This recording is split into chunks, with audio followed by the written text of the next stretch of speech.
మీ అందరికీ వందనాలు.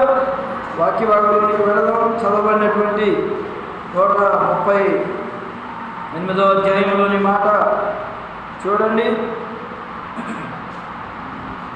138వ అధ్యాయం 3వ వచనం చదివి సహాయం చేయండి. నేను మొరపెట్టిన దినమున నీవు నాకు ఉత్తరం ఇచ్చితివి, నా ప్రాణములో త్రాణ పుట్టించి నన్ను ధైర్యపరిచితివి. చాలా ఆమేన్. హల్లెలూయా. దగ్గరగా చెప్పాలి. హల్లెలూయా. చాలు. నేను మొరపెట్టు దినమున నీవు నాకు ఉత్తరం ఇచ్చితివి అంటే ఏంటి? మనం ఏ సమయంలో అయితే ఆపద కలిగి, ఇబ్బందులు కలిగి, వ్యాధి కలిగి, అనాలోచితంతో ఉన్నప్పుడు మనము దేవునికి మొరపెడితే దేవుడు మన మొర ఆలోచిస్తాడు. మొర అంటే ప్రార్థన చేయటం. దేవునికి మనం ప్రార్థన చేస్తే దేవుడు మన ప్రార్థన ఆలకిస్తాడు. మన కన్నీటిని దేవుడు తుడుస్తాడు. నేను సిద్ధంగా ఉన్నాను అంటున్నాడు దేవుడు. ఎందుకు?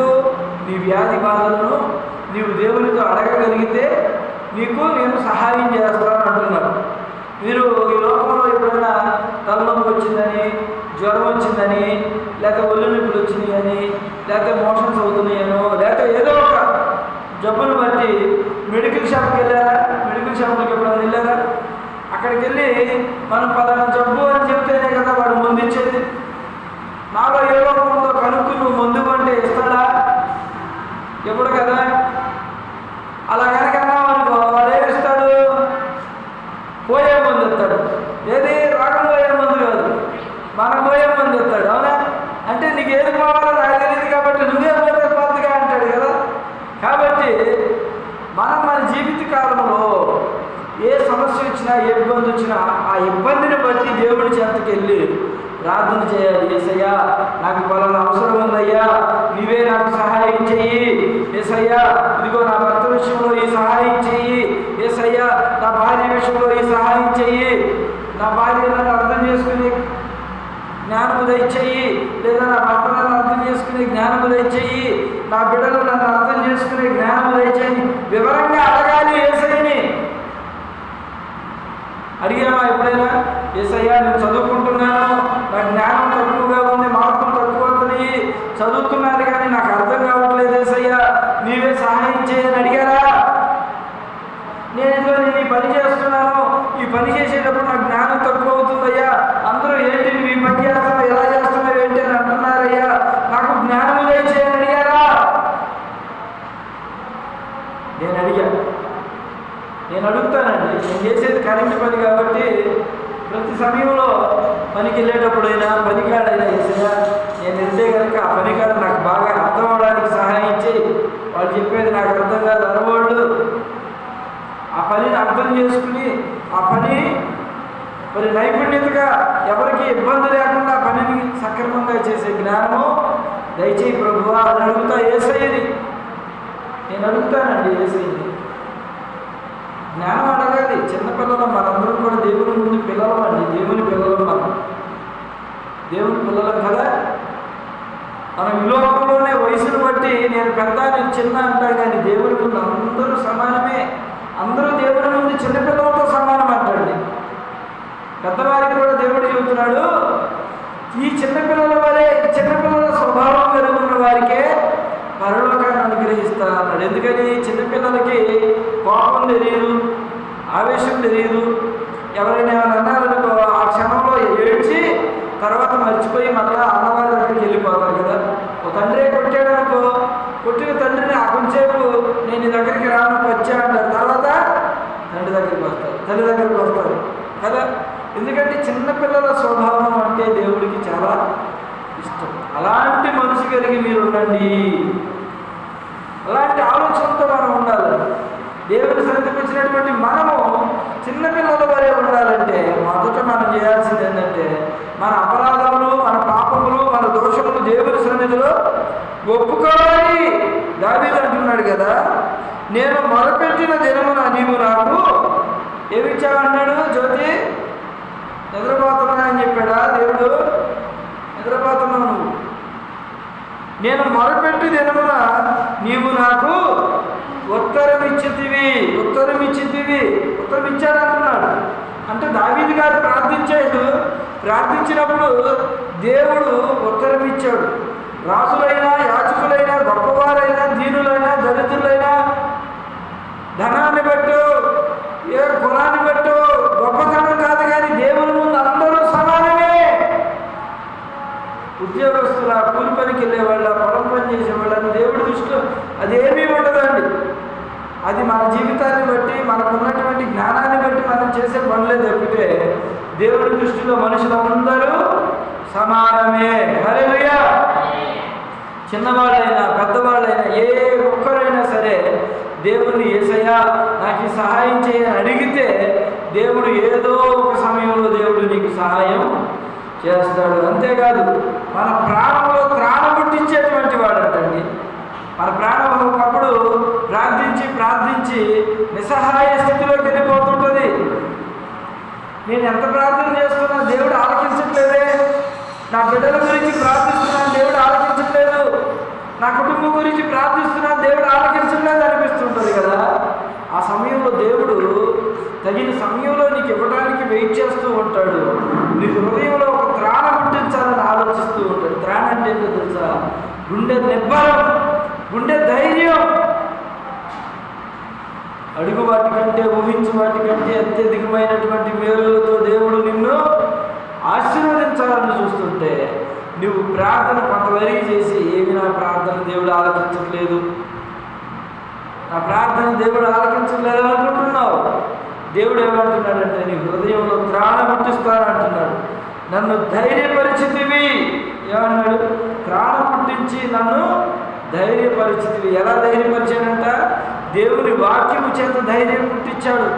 ఇప్పుడు వరకు నువ్వు చేసిన ప్రార్థన మధ్యలో ఆపేశావేమో నీ కుటుంబ సమస్యల గురించి. ఆపొద్దు. దేవుడు అంటున్నాడు ప్రార్థించు.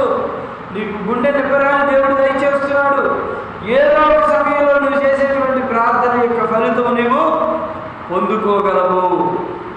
నువ్వు ఈ వయసు నుంచే, ఈ సమయం నుంచే నువ్వు కనుక ప్రార్థన చేయడం మొదలు పెడితే నీవు చేసే ప్రార్థన దేవుడు ఆలకించి నీ కన్నీటిని దేవుడు తొడవాలని ఆశపడుతున్నాడు. హల్లెలూయా. చూడండి, మనం దేవునికి ప్రార్థన చేస్తే దేవుడు ఇంకా మనకి అనేకమైన మేలులు చేస్తాడు. మొదటిగా ఒక మాట ఏమిటంటే దేవుడు మనల్ని ధైర్యపరుస్తాడు.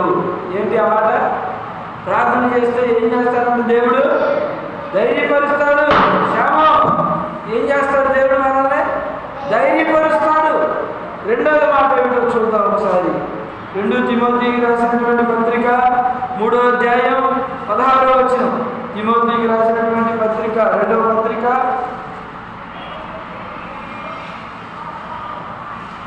చూడమ్మా. తిమోతి 2వ పత్రిక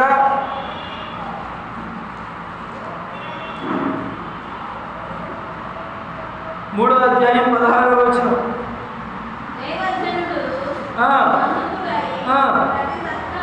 ప్రతి సత్కార్యములకు పూర్వముగా సిద్ధపడిన నుండి దైవావేశము కలిగిన ప్రతి లేఖము ఉపదేశించుటకును, ఖండించుటకును, తప్పుదిద్దుటకును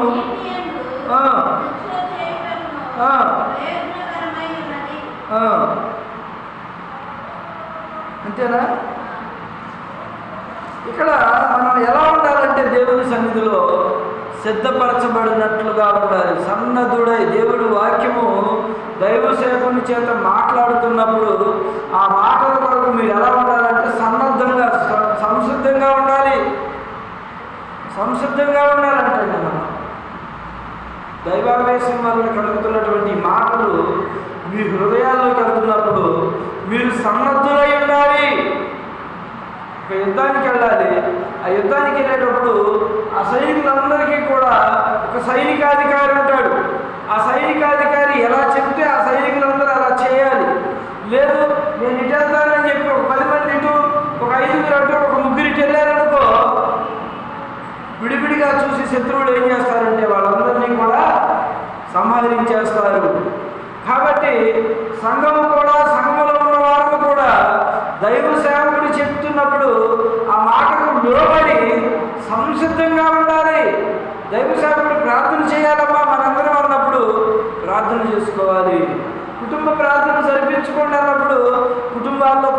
జరిపించుకోవాలి. దైవ సేవకుడి యొక్క మాటకు మనము లోబడాలి. ఎందుకంటే అది నా హృదయంలో నుంచి వచ్చే మాటలు కాదు, దేవుడు మీ కొరకు సిద్ధపరుస్తున్నటువంటి మాటలు. ఆ మాటల కొరకు మనం ఎలా ఉండాలంట? సిద్ధంగా ఉండాలి, సంసిద్ధత కలిగి ఉండాలి. దేవుని మాటలకు మనం లోబడే వారంగా ఉండాలి. దేవుని మాటల్లోని జ్ఞానాన్ని మనం నేర్చుకునే వారంగా ఉండాలని దేవుని వాక్యం సెలవిస్తూ ఉంది. కాబట్టి మనం దేవుని సన్నిధిలో ఉన్నప్పుడు మనం ప్రార్థించే వారంగా ఉండాలి, పొందుకునే వారంగా ఉండాలి, పశ్చాత్తాపడే వారంగా ఉండాలి, మన సమస్యల గురించి పోరాడే వారంగా ఉండాలి, దేవునితో పోరాడే వారంగా ఉండాలి. బైబిల్ గ్రంథంలో యాకోబు అనేటువంటి భక్తుడు ఒక కుటుంబ సమస్య వచ్చి ఇంట్లో నుంచి వెళ్ళిపోతూ తన మామగారింటికి ప్రయాణమై వెళ్ళిపోతున్నప్పుడు సమస్యల వలయంలో చిక్కుబడిపోయాడు, లోకాశలో చిక్కుబడిపోయాడు. దేవుడిని తెలుసుకున్నాడు, అయ్యో నేను నా కుటుంబానికి దూరం అయిపోయాను, నా తల్లిదండ్రులకు దూరం అయ్యాను, నా అన్ననే నేను మోసం చేయవలసిన పరిస్థితి వచ్చింది. ఈ రోజున నేను నా మేనమామ ఇంటికి పారిపోతున్నాను, నా అమ్మమ్మ గారింటికి పారిపోతున్నాను అని చెప్పి పారిపోతూ దేవుడు మధ్యలో ఆలోచించాడు, అయ్యో నేను దేవుని సన్నిధికి వెళ్ళే బిడ్డను కదా, దేవుని వాక్యం తెలిసిన వాడిని కదా, దేవుని సన్నిధిలో పాటలు పాడేవాడిని కదా, దేవుడు అంటే భయభక్తులు కలిగిన వాడిని కదా, నేను ఎందుకని ఇలా తొందరపడ్డాను, నేను ఎందుకని ఇలా నా కుటుంబాన్ని అబద్ధాలతో మోసపుచ్చాను, నా కుటుంబం ఎడల నేను చేయించిన ఆ అపరాధ కార్యక్రమాన్ని బట్టి బాధపడుతున్నప్పుడు దేవునికి ప్రార్థన చేశాడు. మధ్యలోకి వెళ్ళి, ప్రభువా నన్ను క్షమించయ్యా, నా తల్లిదండ్రులు మోసం చేశాను, వారి చోట్ల నేను అబద్ధమాడాను, నా అన్నదమ్ముల్ని మోసం చేశాను, అబద్ధమాడాను, నా కుటుంబం ఈ దృష్టిలో నేను అబద్ధకుండయ్యాను, మోసగాడినయ్యానయ్యా అని ప్రార్థించినప్పుడు దేవుడు కనికరపడి అతని పైన జారిపడి, ఎందుకంటే దేవుడు ఎప్పుడు జారిపడతాడో తెలుసా? మనం చేసిన తప్పుల గురించి యేసయ్య సన్నిధిలో నిలబడకండి. యేసయ్య సన్నిధిలో ఎప్పుడైతే ప్రభువా నేను ఈ తప్పు చేశానయ్యా అని చెప్పి దేవుడి సన్నిధిలో పశ్చాత్తాపడతామో, ప్రార్థిస్తామో, అప్పుడు దేవుడు మన ప్రార్థన ఆలకించి మన ఎడల జాలిపడతాడంటండి. బిడ్డల యందు తల్లిదండ్రులు జాలిపడినట్లుగా దేవుడు కూడా మన యందు జాలిపడతాడు. జాలిపడి కనికరించి ప్రేమించి ఆ మోసం చేసినటువంటి ఆ మోసగాడితో దేవుడు అంటాడు, నువ్వు ఇన్నాళ్ళు మోసాలు చేశావు, ఇక నుంచి నువ్వు యథార్థంగా బ్రతుకు, నేను నీకు తోడుగా ఉంటాను. నువ్వు మోసం చేసి పారిపోయావు కాబట్టి, నీ తల్లిదండ్రులు నీ అన్నదమ్ములు నిన్ను చంపాలని చూస్తున్నారు కాబట్టి, అయినా సరే నువ్వు మీ మామగారి నుంచి కాడి నుంచి నువ్వు తిరిగి వచ్చేటప్పుడు నీ అన్న నీకు అపాయం చేయాలని చూసినప్పుడు నేను నిన్ను కాపాడుతానని వాగ్దానం చేసినప్పుడు అతను ఏం చేశాడంటే మామగారింటికి వెళ్ళి కొద్ది రోజులు తలదాచుకుని పశ్చాత్తాపడి దేవుని సన్నిధిలో పశ్చాత్తాపడి క్షమాపణ పొందుకొని తిరిగి నా అన్నదమ్ములను నేను చూడాలి, నా తల్లిదండ్రులను నేను చూడాలని తిరిగి వస్తున్నప్పుడు ప్రయాణంలో మరలా దేవుడికి ప్రార్థించాడు. ఎప్పుడైతే ఎక్కడైతే ప్రార్థించాడో వెళ్ళేటప్పుడు మరలా తిరిగి వచ్చేటప్పుడు అక్కడే ప్రార్థన చేసి, ప్రభువా ఒకప్పుడు నేను ప్రార్థన చేశాను, నేను నిన్ను క్షమించానని చెప్పావు, నేను నా అన్న దగ్గరికి వెళ్తున్నానయ్యా, నా అన్న నాకు ఎదురు కొంతమందిని జనాలను తీసుకుని నన్ను చంపాలని కత్తులు నూరుతూ వస్తున్నాడంటయ్యా, నన్ను ఆ ఊళ్ళో అడుగు పెట్టకుండా చేయాలని చూస్తున్నాడంటయ్యా, అంత క్రూరంగా ఉన్నాడు నా అన్న.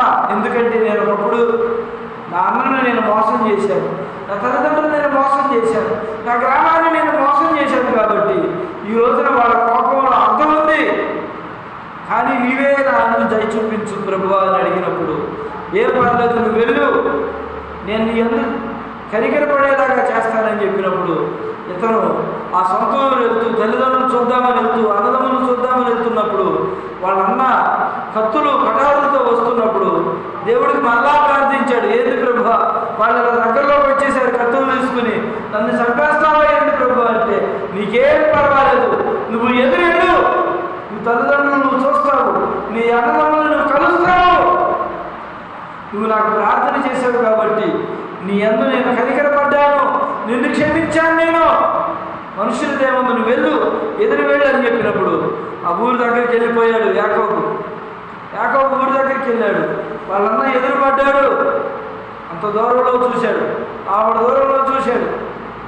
వాళ్ళ తమ్ముడు యొక్క కనికెరపడి ఎవరు వాళ్ళన్న పశ్చాత్తాపడి తమ్ముడు అని చెప్పి ఆ కత్తి చంపాలని తెచ్చినటువంటి ఆ కత్తిని తమ్ముడు కాలకాల పడేసేసి, తమ్ముడు ఎన్నాళ్ళవుతుందిరా నేను నిన్ను చూసి, నీ మీద నేను పగ పెంచుకున్నాను, నువ్వు చేసిన మోసానికి నీ మీద నాకు కోపం రగులుకుందిరా, ఈ క్షణానికి కూడా నీ మీద నాకు కోపం ఉండేది, ఎందుకనరా ఒకేసారి నీ పైన జాలి కలిగింది, ఒకేసారి సడన్గా నీ పైన నాకు ప్రేమ కలిగిందిరా అని ఆ తోడాలు వచ్చిన వాళ్ళందరినీ కూడా కత్తులు పడేయండి, నా తమ్ముడు నాకు తిరిగి వచ్చాడు, నా తమ్ముడు నా పైన మోసం చేశాడు కాక నా తమ్ముడిని చూసి ఛానల్ అవుతుందని చెప్పి తమ్ముడిని వాటేసుకుని, తమ్ముడు నీ దగ్గర ఆస్తి పాస్తులు లేకపోతే ఇక్కడే ఉండు, నా ఆస్తి పాస్తులను కూడా నీకు ఇస్తాను రా అంటే, లేదన్నయ్య నేను మామయ్య గారి ఇంటికాడ వాళ్ళు ఆస్తుని సంపాదించాను, ఈ ఊర్లో నేను వ్యాపారాలు చేస్తాను, మనిద్దరం కలిసి సఖ్యతతో ప్రేమతో బ్రతుకుదామని చెప్పి చక్క తల్లిదండ్రుల్ని కుటుంబాన్ని చూసుకోగలిగాడు. ఎలా కలిగింది ప్రేమ? ఆ అన్న మనసులో ఎలా ప్రేమ వచ్చింది అంటే, తమ్ముడు మోసాన్ని దేవుడి సన్నిధిలో ఒప్పుకున్నాడు, పశ్చాత్తాపడ్డాడు, ప్రార్థన ఆలకించాడు, దేవుడు కన్నీటికి తుడిచాడు. మనం భయపడతాం కొన్ని సమస్యలను బట్టి, కానీ ఆ సమస్య దగ్గరికి వెళ్ళినప్పుడు దేవుడు ఏదో ఒక మార్గాన్ని మనకి తెలుస్తాడు. హల్లెలూయా, హల్లెలూయా. గత వారంలో అపవాది నన్ను శోధించాడు. నేను కొంతవారం చెప్పాను కదా, బలహీనంగా ఉన్నాను, అనారోగ్యంతో ఉన్నాను, మోషన్స్ అవుతున్నాయి, వాంతులు అవుతున్నాయి, అయినప్పటికీ దేవుని సన్నిధికి వచ్చి దేవుని సన్నిధిలో ఆరాధన జరిపించి ప్రార్థన చేసి వాక్యం చెప్పి నేను వెళ్ళాను. అయినా నేను ఒక గురువారం వరకు కూడా చాలా ఇబ్బందులతో ఉన్నాను. నేను మోషన్స్, వాంతులు, విరోచనాలు, ఎన్ని మందులు ఆడుతున్నా తగ్గట్లేదు. కానీ దేవుడికి ప్రార్థించాను, దేవుడు నా ముందు కనికరపడ్డాడు, నన్ను స్వస్థపరిచాడు. నా ప్రయత్నం నేను చేస్తూనే దేవుని సన్నిధిలో ప్రార్థన చేశాను, ప్రభువా నన్ను స్వస్థపరిచాయి. 4 రోజులు అయిపోయింది. ఎవరు పడ్డా ఏమన్నారంటే, ఏంటి తగ్గిపోయావు, బాగా మొహం పీకిపోయింది, ఏంటి తగ్గిపోయావు, బాగుంటలేదా, నా రోగం అంతా కూడా మొహంలో కనపడుతుంది జనాలు. ఎప్పుడు సరదాగా ఉండేవాడు, ఎందుకని ఇట్లా అయిపోయాయి, ఏం మాట్లాడతలేదు మొహం. అయినా డ్యూటీకి వెళ్ళాను నేను. ఒక రోజుగా మన సెలవు పెట్టారు. ఎందుకనంటే దేవుడే నాకు ధైర్యపరుస్తాడు, దేవుడే నాకు శక్తిని ఇస్తాడని మొండిగా దేవుడి సన్నిధికి వెళ్ళడం జరిగింది. దేవుడు మహాప్రభుని బట్టి దేవుడు నన్ను స్వస్థపరిచాడు. ఓ పక్కన ప్రార్థన చేసుకుంటున్నా, ప్రభువా నన్ను స్వస్థపరిచాయి అని సన్నిధిలో సాక్ష్యం చెప్పుకుంటాను, నన్ను స్వస్థపరచు. అలాగనే కొన్ని సమస్యల వలయంలో మనం పడిపోయినప్పుడు బాధ ఉంటుంది, ఇబ్బంది ఉంటుంది, కుటుంబ సమస్యలు ఉంటాయి, ఆర్థిక ఇబ్బందులు ఉంటాయి, వ్యాధి బాధలు ఉంటాయి. కానీ దేవుని సన్నిధిలో మనం మొర పెడితే ఆ మొర దేవుడు ఆలకిస్తాడు, మన కన్నిటిని దేవుడు తుడుస్తాడు. ఎందుకంటే దేవుడు దీనులకు కృప అనుగ్రహించడానికి వచ్చాడు. దీనులంటే ఎవరు?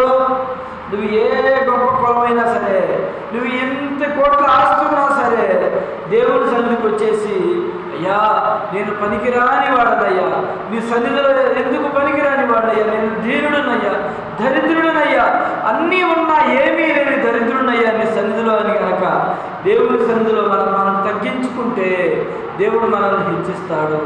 మనం దీనత్వం కలిగి ఉండాలి. ఈ రోజున నాకు అన్నీ ఉన్నాయి కదా అని సంతోషంతో ఉండి దేవుని సన్నిధికి రావడం మరిచిపోతే దేవుడు కోపగించుకుంటాడు. మనకున్నదాన్ని బట్టి మన దేవుడి సన్నిధిలో ఏం చేయాలని, ప్రభువా ఇదంతా నీవిచ్చినదేనయ్యా, నాకున్నదంతా నీవిచ్చినదేనయ్యా, నేను ఇలా ఉన్నానంటే నీ దయేనయ్యా అని మనం దేవుడి సన్నిధిలో తగ్గించుకుని దీనత్వం కలిగితే దేవుడు మన ఎడల కృప చూపిస్తాడు. ఒక మాట చదువుకుని ముగించుకుందాం. పేతురు మొదటి గ్రంథము 5వ అధ్యాయం 5వ వచనం జ్యోతి చూడండి. పేతురు మొదటి గ్రంథము 5వ అధ్యాయము 5వ వచనం. చూడండి, చిన్నలకి పెద్దలకి అందరికీ కూడా దేవుని మాట. లేదు, చక్క కూర్చో. చిన్నపిల్లలారా, మీరు పెద్దలకు లోబడి ఉండండి. మీరందరూ ఎదుటి వాని ఎడల దీన మనస్సును వస్త్రమును ధరించుకొని మిమ్మల్ని మీరు అలంకరించుకొని.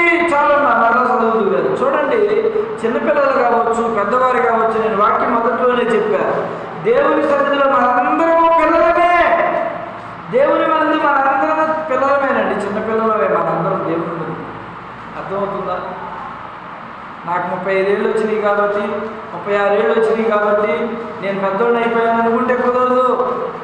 నాకు 12 ఏళ్ళు 15 ఏళ్ళు వచ్చినాయి కాబట్టి నేను పెద్దోడిని అంటే కుదరదు. నాకు 40 ఏళ్ళు 50 ఏళ్ళు 60 ఏళ్ళు వచ్చినాయి కాబట్టి పెద్దోడిని అంటే కుదరదు. మన మనస్సు ఎలా ఉండాలంటే దేన మనస్సు అని వస్త్రం ధరించుకోవాలి. మనం దేవుని ముందు మనం దీనులము, దీనత్వం కలిగి ఉండాలి. అందుకే దేవుడు వివరంగా చెప్తున్నాడు, చిన్నలారా మీరు పెద్దలకు లోబడి. పెద్దలంటే ఎవరు? దేవుని వాక్యాన్ని చెప్పే దైవ సేవకులు కావచ్చు, దేవుడు కావచ్చు, ఎవరైనా సరే మనకంటే వయసులో పెద్దవాళ్ళు కావచ్చు. వారందరి ముందు మనం ఎలా ఉండాలంటే లోబడి ఉండండి. మీరందరూ ఎదుటి వారి ఎడల దేన మనస్సు అని వస్త్రమును ధరించుకొని మిమ్మల్ని మీరు అలంకరించుకోండి. ఈ లోకంలో అలంకరించుకోవాలంటే ఎన్నుంటాయి మన దగ్గర? నక్కిలీసులు, చైనులు, గాజులు, అవునా, పట్టీలు, పాపిడి బిళ్ళలు, అర్రబంకలు, అంతేనా అనేది రకరకాల వస్త్రాధరణ కలిగినటువంటి అలంకారప్రాయమైనటువంటి నగా నట్ర వస్త్రాలు ఈ లోకంలో చాలా ఉంటాయి. కానీ దేవుడు అంటున్నాడు, నీవు దీన మనస్సు అను వస్త్రమును నీవు ధరించుకుంటే చాలు. అప్పుడు నీవు దేవుని సన్నిధిలో వెలుగుగా కనబడతావు. నగలేసుకుని వచ్చారనుకోండి, వాళ్ళ వైపే చూస్తాం కదా మన. అబ్బా, ఈయన చూడు చక్కగా నకిలీ చేసుకుని వచ్చింది, వడ్రాణం పెట్టుకుని వచ్చింది, మంచి పట్టు వస్త్రం పెట్టుకుని వచ్చిందని చూస్తామే. దేవుడు కూడా మన వైపు చూడాలంటే మన హృదయం ఎలా ఉండాలంటే దేవుని సన్నిధిలో దేన మనస్సు అను వస్త్రం. దేన మనస్సు అను వస్త్రం. దేన మనస్సు ఎలా ఉంటుందంటే, ఉదాహరణకి చెప్తాను, నేనే మాదిరి చెప్తాను. మా వెనకాల యేసుపాదరి గారు పాస్టర్ గారికి మాకు ఆ వెనకాల ఏదో ఒకటి చిన్న, మా ఆంటీ గారి పుణ్యం అంట, ఏదో చిన్న చిన్న గొడవలు వస్తూ ఉంటాయి. చిన్న గొడవలు వస్తూ ఉంటాయి. అయినప్పటికీ ఆయన ఏదైనా ఇంటి పన్నుకు సంబంధించో కరెంటు బిల్లులకు సంబంధించో ఇంతవరకు మాట్లాడాలంటే మాట్లాడేవాడు కాదు. నేనేంటి అవి పెండింగ్ లేకుండా కట్టేసుకుంటే వడ్డీలు చక్రవడ్డీలు మనం ఎడగడతాం గవర్నమెంట్కి. డబ్బులు ఉన్నప్పుడే కట్టేసుకుంటే పోద్దు కదా అని నా ఆలోచన. ఆయన అసలు ఏం మాట్లాడేవాడు కాదు. సరే, నాకు నేనే సరే వాదులాట్లు అయినాయి. దేవుడిని బట్టి మనమే దేన మనస్సును వస్త్రం ధరించుకుంటే తప్పులేదుగా, దేవుడి దృష్టిలో మంచి వాళ్ళంగా ఉంటాంగా మనమే అని నాకు నేనే తగ్గించుకుని వెనక్కి వెళ్ళి, అరుణక్క, యేసుపాదవన్నయ్య, ఆ ఇంటి పన్ను కాగితం వచ్చింది, మరి మన ఇద్దరి మీద కడదాం, ఏదో ఒక మైనింగ్ చేద్దామంటే ఆ యేసుపాదం గారు ఆ వాకిట్లో కుర్చీలో కూర్చుని అసలు ఎవరితో మాట్లాడుతున్నాడు నాకు తెలియదు అన్నట్టుకుండేవాడు. పాప అరుణక్క మాట్లాడేది, ఎందుకంటే ఇంటికి వచ్చాము కాబట్టి వాకింగ్ జ్ఞానం తెలిసిన మనిషిగా. ఈయనంటే పాస్టర్ గారు కాబట్టి ఈ మధ్య ఏదో చెప్తారు లేదు, అసలు నీతులు చెప్పేవాడే మూతులు నాగుతున్నాడు అనేది సామెత ఉంటుంది. అట్లాగే మరి ఆయన ఏం మాట్లాడేవాడు కాదు, కాలు మీద కాలేసుకుని నన్ను కాదన్నట్టు కూర్చునేవాడు.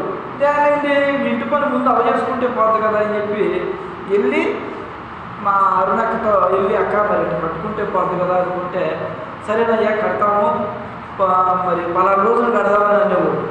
సరే, అలాగే డబ్బులుండో లేక ఏదో వాయిదా పెట్టేవాళ్ళు, ఏదో ఒక నెలకు 2 నెలలకు అటు ఇటుగా కట్టేవాడు. నేను ఎందుకు చెబుతున్నానంటే ఈ మాట, మన బంధువులైనా మన స్నేహితులైనా మనకు తెలిసిన వాళ్ళైనా మనకు తెలియని వాళ్ళైనా మన బంధువులు కాకపోయినా సరే ఒక్కో సమయంలో మన అవసరాన్ని బట్టి కావచ్చు, దేవుడిని బట్టి కావచ్చు, మనం తగ్గించుకుంటే, దేవత్వం కలిగి ఉంటే దేవుడు మన యందు దయ చూపిస్తాడు, కరుణ చూపిస్తాడు. అదే ఒక వస్త్రం మనకి.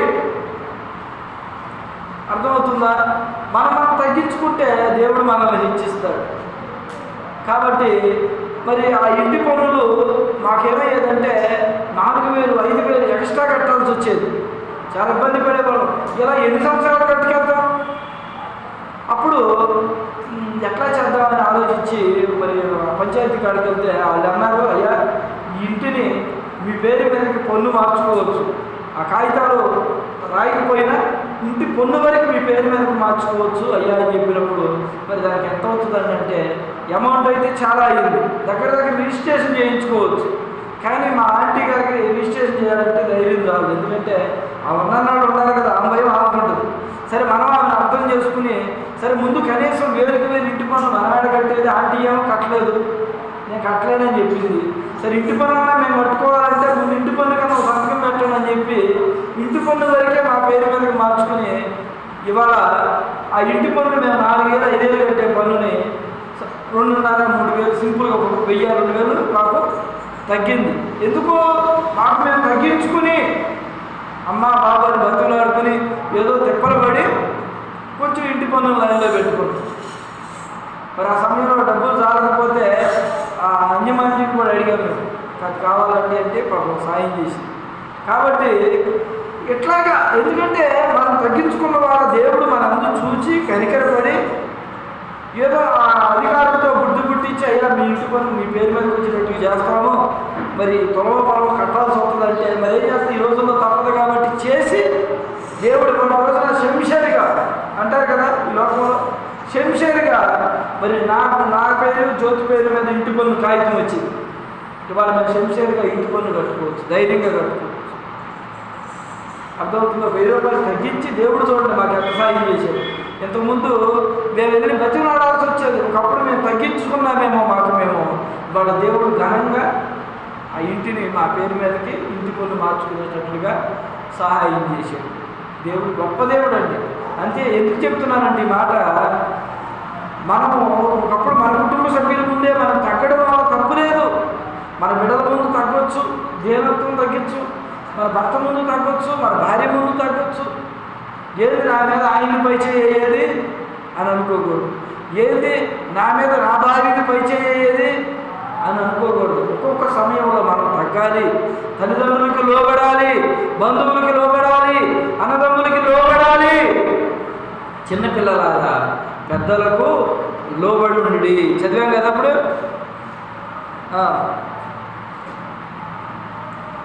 ఏది మనం చదివింది ఎంతమ్మా? తిమోతి పేతురు 5వ అధ్యాయం 5వ వచనం చదివాం కదా. చదువు, కిందకి చదువు. దేవుడు అహంకారులను, 1 పేతురు 5వ అధ్యాయం 5వ వచనం, మీ పెద్దలకు లోబడండి, వీరందరూ ఎదుటివారి ఎడలా పెద్దవారి ఎడలా దేన మనస్సును వస్త్రమును ధరించుకొని మిమ్మల్ని మీరు అలంకరించుకోండి. దేవుడు అహంకారులను గర్విష్ఠులను ఎదిరించి దీనులకు కృపను గ్రహిస్తాడు. దేవుడు ఏం చేస్తాడంటే అహంకారులు గర్విష్ఠులు అంటే ఎవరో తెలుసా? ఏంది దాన్ని పలకరించేది అని అనుకుంటుంటారు పెద్దోడు. కొంతమంది ఇళ్ళకాడు ఉంటారు, ఏంది ఆడిని పలకరించేది నేను కూడా అలా అనుకున్నాను అనుకో. దేవుడు ఏం చేసేవాడు? నేను సపోజ్ అనుకుంటుంటా, ఆ పాస్టర్ గారిని గౌరవించుకోకుండా ఏది ఆడిని పలకరించేది, ఆడేవాళ్ళ నేనేమన్నా పలకరించుకోకుండా వెనక్కి వెళ్ళి నాకు నేను తగ్గించుకోకుండా అక్కడ ఉండుంటే ఆ ఇంటి పన్నుల రేట్లు పెరుగుతూ ఉంటాయి. అవునా? ఏనే అవి పెరిగిన కొందికి కోపతాపాలు పెరుగుతూ ఉంటాయి, ఇవి ఇంటి పన్నులు పెరుగుతూ ఉంటాయి. ఈ ఇంటి పన్నులు మా పేరు మీద మార్చుకోవాలన్న ఆలోచన వచ్చేది కాదు. ఎవరు పత్రం అయిపోయేవాళ్ళం? ఓ పక్కన వాళ్ళు పత్రం అయ్యేవాళ్ళు, ఓ పక్కన మేము పత్రం అయ్యేవాళ్ళు. దేవుడి వాక్యం కూడా అదే చెబుతుంది. చదవమ్మా 6వ వచనం. దేవుడు అహంకారులను గర్విష్ఠులను ఎదిరించి దీనులకు కృపను గ్రహిస్తాడు. గర్వంతో ఉంటే దేవుడు ఏం చేస్తాడు? వాళ్ళని ఎదిరిస్తాడు, వాళ్ళు అని చేస్తాడు, అంటే పక్కన పెట్టేస్తాడు. ఇంత గర్వంగా ఉన్నావు, ఇంకా నా దగ్గర నీకు ఏదిరా నీకు ఆశీర్వాదాలు నేను ఇచ్చేది. ఎక్కడైనా గర్వం బాగొచ్చు, కానీ దేవుడి దగ్గర ఎప్పుడు కూడా గర్వం బాగకూడదండి. తెలివితేటలను బట్టి గర్వం బాగకూడదు, పని పాటలను బట్టి గర్వం బాగకూడదు. ఒక ఒకరోజు నేను కరెంటు పనికి వెళ్తే చెప్పకూడదండి, గర్వంగా ఉంటుందని అనిపిస్తుంది, కానీ దేవుని మందులు ఒప్పుకోవాలి. 3,000 రూపాయలు ఏది డ్యూటీ చేసి వచ్చి డ్యూటీ జీతం తీసుకుంటా మధ్యాహ్నం వచ్చి మరలా పనికి వెళ్తే రేత్రి 12 అర్ధరాత్రి 12 అయ్యేది నేను ఇంటికి వచ్చేది. మా పిల్లలు నిద్రపోయేవాడు, నేను అన్నం తినేవాడు కాదు. వస్తే అప్పుడు జ్యోతిని లెక్కొడితే అప్పటికప్పుడు లేచి గబక్కలే ఆమ్లెట్ వేసి 12:30 1 గంటకి మధ్యాహ్నం 2ంటికి పని ఎక్కితే మళ్ళీ మధ్యాహ్నం 2ంటికి దిగి డ్యూటీ దిగుతారు కదా, 2:30 3ంటికి పనికి వెళ్ళేవాళ్ళు కరెంటు పని. వెళ్ళి రేత్రి 1 గంట దాకా చేసేవాడు, అర్ధరాత్రి 1 గంట దాకా. ఎందుకు? మనం పని చేయాలి, కష్టపడాలి, పని చేసుకోవాలి.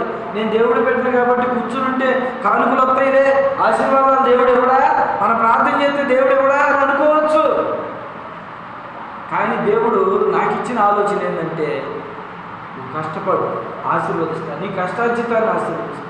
3,000 కూడా ఇచ్చే రోజులు ఉన్నాయి. ఏది మధ్యాహ్నం నుంచి పనికి వెళ్ళి మరలా 2 గంటల దాకా అర్ధరాత్రి 1 గంట దాకా పని చేస్తాం. కస్టమర్లు కూడా తలొగ్గేవాడు, అయ్యా నువ్వే రావాలి, నువ్వే చేయాలి అన్నట్లుగా ఉండేవాడు అన్నమాట. వాళ్ళు కూడా 1 గంట దాకా మెలుపుతూ ఉండేవాడు. ఏదైనా ఏసీ పని రిపేర్కి వెళ్ళినా కానీ, కరెంటు పనికి వెళ్ళినా కానీ. ఎందుకని? నా తగ్గింపు, నా మాట తీరు నేను ఎవరికి తెలుసు? అర్థంకిలో ఎవరికైనా తెలుసా? నా చుట్టాలు ఉన్నారా, బంధువులు ఉన్నారా, లక్షల మందికి ఉన్నారా చెప్పి ఎవరో తెలియదు. కానీ ఇవాళ కూడా ఫోన్ చేసి అప్పుడప్పుడు జ్యోతి మాట్లాడుతుంటుందిగా వాళ్ళతో, చాలా అమ్మ మంచి బంగారు లాంటి పిల్లడు మా చక్కగా మాట్లాడతాడు. అది మన గొప్పతనం కాదండి. నా దేవుని వాక్యాన్ని బట్టి నేను తగ్గించుకున్న తగ్గింపు, నా దేవుని విధానాన్ని బట్టి నాకు నేను దేనత్వం. అది నిజానికి మన ఇక్కడ ఇళ్ళల్లో కూడా అత్తగారు ఉన్నారు, మామగారు ఉన్నారు, బామ్మగారు ఉన్నారు. వాళ్ళతో కూడా నేను నిజానికి అంత క్లోజ్ ఉంటాను. ఏదో వస్తున్నాను, నాకు సేవ చేసుకున్నాను, వాళ్ళు పలకరించి అంత చెప్తున్నాను. ఎందుకంటే అసలు దేవుని కృప ఎట్లా ఉంటుందంటే అండి, మన అన్న వాళ్ళకంటే కూడా అసలు అందరితో రిలేషన్ బాగా దేవుడు ఏర్పాటు చేసి ఎవరిని మనం అనుకోకుండా ఉన్నంత వరకు కూడా మనల్ని దేవుడు ఇచ్చిస్తూ ఉంటాడు. ఇక్కడ అదే రాయబడి ఉంది, ఏమనుంది? దీనులకు కృప అనుగ్రహించును. మన దేవుని దగ్గర దీనత్వం కలిగి ఉంటే చాలు, దేవుడు ఆశీర్వదిస్తాడు. అట్టి కృపను, అట్టి భాగ్యాన్ని దేవుడు మనందరికీ అనుగ్రహించునుగాక. ఆమేన్. హల్లెలూయా, హల్లెలూయా. అందరూ తలవంచని ప్రార్థన చేసుకుందాం. ప్రభువా నన్ను క్షమించు, దీనత్వం దయచేయి, ప్రతి ఒక్కరితో సమాధానం కచ్చబడేటువంటి ఆలోచన దయచేయి. ఎవరితో అయినా విద్వేషాలతో ఉన్నామేమో ప్రభువా, దయచేసి మా మనసులో అలాంటి కోపతాపాలు ఉండకుండా చేయండి. అలా అని ఇప్పుడు వెళ్ళిపోయి మీరు ఆ కాలమే పడమని అంటున్నా దేవుడు. మీ మనసులో వాళ్ళ మీద శత్రుత్వం, వాళ్ళ మీద చెడ్డ ఆలోచనలు లేకుండా ఉంటే చాలు, నువ్వు ఆశీర్వదించబడతావు, నువ్వు దీవించబడతావు, నువ్వు పరలోక రాజ్యానికి చేర్చబడతావు. నీ మనసులో వేరే వారి మీద ద్వేష ఆలోచనలు లేకుండా ఉంటే చాలు. మన ఇంట్లో వాళ్ళు అప్పుడప్పుడు మనం నిందిస్తూ ఉంటారు, అయినప్పటికీ వారిని మనం క్షమించాలి. దేవుని బట్టి కోపం వస్తుంది, మాటలు పెరుగుతాయి, మాట పెరుగుతుంది.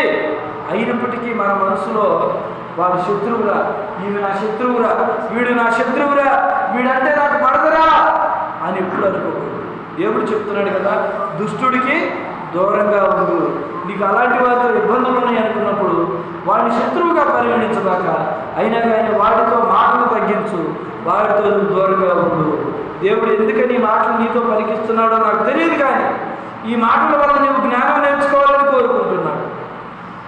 గమనించండి, పశ్చాత్తాపడండి, మీ విషయాల గురించి దేవునికి చెప్పండి. ప్రభువా మనుషులతో మాట్లాడినట్లు మాట్లాడాలి ప్రార్థనలో. యేసయ్యా ఇదిగో నాకు ఈ సమస్య, అయ్యా నాకు ఇంట్లో బాగోట్లేదు, నువ్వు నన్ను స్వస్థపరచు. అయ్యా నా కుటుంబ పరిస్థితులు బాగోలేదు, అయ్యా నా కుటుంబ పరిస్థితులు చక్కదిద్దు. నా కుటుంబాలందు నీ దయ చూపించయ్యా, నీ కరుణ చూపించయ్యా.